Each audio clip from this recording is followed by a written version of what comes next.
All right, hey guys, it's Dr. McGrath. We're talking about the last step in cellular respiration here, the electron transport chain.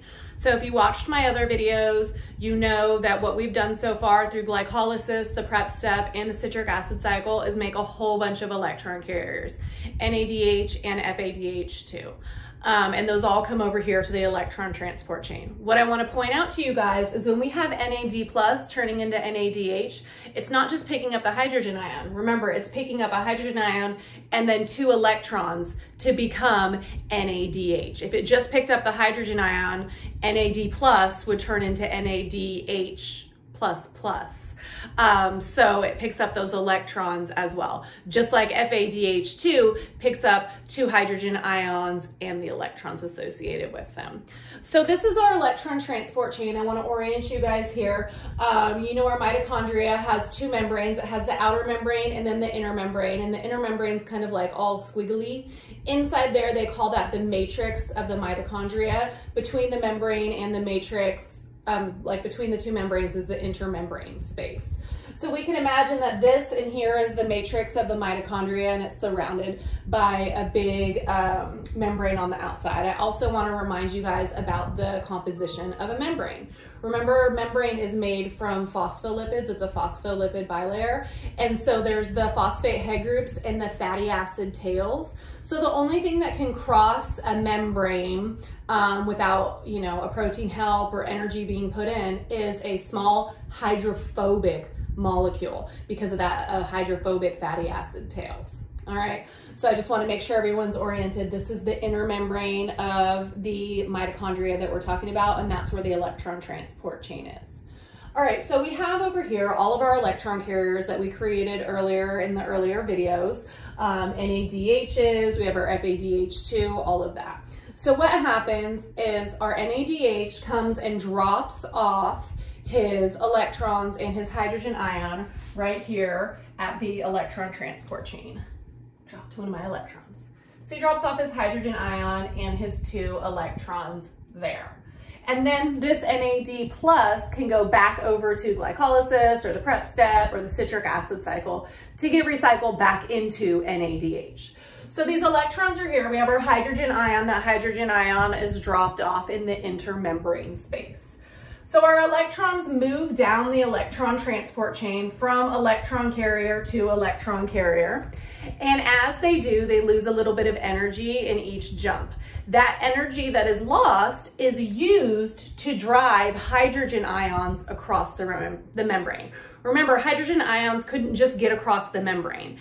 They are small, yes, but they are a charged molecule, so they can't pass. So the way that they get past is the energy that is being released from that electron as it goes from electron carrier to electron carrier is used to drive them across the membrane.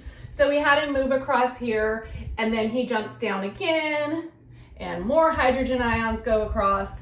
Then we have up here, remember I said we have FADH2. It's just like NADH, an electron carrier, but it's not as efficient. And what I mean by that is FADH2 drops off his electrons here. NADH drops them off here. The end of the electron transport chain is over here. So the electrons that come from NADH jump a bunch of times before they get here. And each time they jump, they drive those hydrogen ions across the membrane. FADH2, he arrives on like step 2. So he misses a step of jumping. So his electrons can drive less hydrogen ions across the membrane. That's why we say they're not as efficient. So here he drops off his electrons here and his hydrogen ions. And then that FAD plus can then go back over to the citric acid cycle. So these electrons keep moving down the electron transport chain, driving hydrogen ions across the membrane every time they move. Well, now, dropping electrons here. Now, we have electrons in all these spots on the electron transport chain. We still have all these other guys over here who can drop off electrons. But we need to remove the electrons from the end of the electron transport chain or it'll get backed up. These can't jump here while these are still sitting here, okay? So what happens is there is oxygen molecules. Remember, we would not be running the electron transport chain if there wasn't any oxygen around. If there's no oxygen around, we just do fermentation. And this is why. The oxygen is the guy who is considered our terminal electron acceptor. He accepts the electrons from the end of the electron transport chain. So he's unloading them off the end so we can keep having electrons move down the chain. And how he does this is we take oxygen, 2 hydrogens, and these 2 electrons, and that makes us H2O. It is removed as water, okay? So those move to the end of the electron transport chain, and our electrons can keep going down and keep moving those hydrogen ions out. Okay, so now we've made this big, huge hydrogen ion gradient, right? We have a ton of hydrogen ions outside the inner membrane, so they're between the inner membrane space, and that's like a small space. So the concentration of them is really, really high. So if they could cross the membrane, they would want to, right? They want to go from a high to a low concentration, but they can't cross the membrane because they're ions and they can't get through that hydrophobic area. However, if our hydrogen ions come down here next to this enzyme, and it's called ATP synthase. So we really love the enzyme guy because they're very creative in their names. Or, I mean, maybe that is creative, I don't know. ATP synthase, it synthesizes ATP. Pretty cool. So what happens is this actually acts like a little tunnel, and the hydrogen ions can actually go through there. So they can't get through the membrane, but they can get through this ATP synthase enzyme. So this ATP synthase enzyme, it's set up kind of like a tube with like a twisty thing on the top. So the hydrogen ions, remember there's like a crap ton of hydrogen ions out here and none on the inside. So they really want to go inside. They really want to go down their concentration gradient. So when they do, they fly through this ATP synthase enzyme, the hydrogen ions, right? And as soon as they get back in here, they're either going to be removed with water or they're going to be driven back across by the electrons going down the electron transport chain. So the gradient stays really, really high. They always want to come inside because they're always being driven outside. In addition, they're being dropped off out here by our NADH and our FADH2. So as this hydrogen ion flies through the ATP synthase enzyme, remember I said it's like a little thing with like a turny thing? So as it flies through, it causes a mechanical turning of the end of that ATP synthase enzyme. That mechanical turning, the energy from that mechanical turning is used, and it takes an ADP and a phosphate and it turns it into ATP. All right, so our ATP synthase enzyme synthesizes ATP by having that, there's the severe hydrogen ion gradient, so the hydrogen ions want to come in and they come in fast because then they're removed from the inside, so they're always cycling through. And as they do, they fly past and they cause a mechanical turning, and that joins an ADP with a phosphate to make ATP.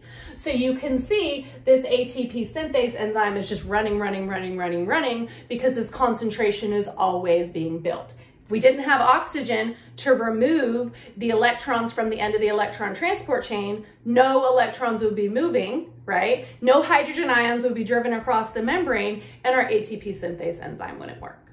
All right, so to recap, guys, we talked about what it takes to be an electron carrier. They're carrying electrons and hydrogen ions.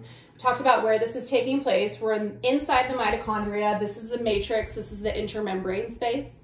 The electrons are dropped off on the electron transport chain by the electron carriers. They're dropped off on step 1 by NADH. They're dropped off on step 2 by FADH2. As they move down the electron transport chain, they lower their energy state. That energy that's given off is used to drive hydrogen ions across the membrane. This creates a large hydrogen ion concentration outside the matrix with barely any inside the matrix. So the hydrogen ions want to go back in. Meanwhile, electrons are removed from the end of the electron transport chain by the terminal electron acceptor, oxygen, combining one oxygen atom with 2 hydrogen atoms and 2 electrons to make H2O. Now we have the large concentration of hydrogen ions outside the membrane, Those guys cannot cross the membrane because they're charged molecules, but they can get in through the ATP synthase enzyme. The ATP synthase enzyme is kind of set up like with a turny thing on the top. So as the hydrogen ions fly through, they cause a mechanical turning. The energy from that mechanical turning is used to join an ADP with a phosphate to make ATP. All right, so that's our electron transport chain, guys. Hope you enjoyed.